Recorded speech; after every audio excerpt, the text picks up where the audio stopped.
Three things stood out to me in that first class. One was that the person at the front desk and the person teaching the class were wearing full bana.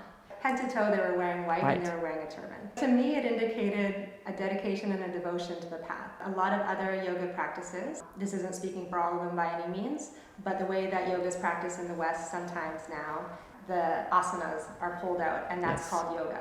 You know, the postures is what we call yoga, but really it's an entire path and it's a whole way of being. When I saw the administrator and the teacher wearing bana, it indicated that this was not a part-time thing for them. They weren't coming to the class, teaching a couple of postures and leaving, that perhaps their whole life embodied the teachings of Kundalini Yoga or of a yogic and spiritual path.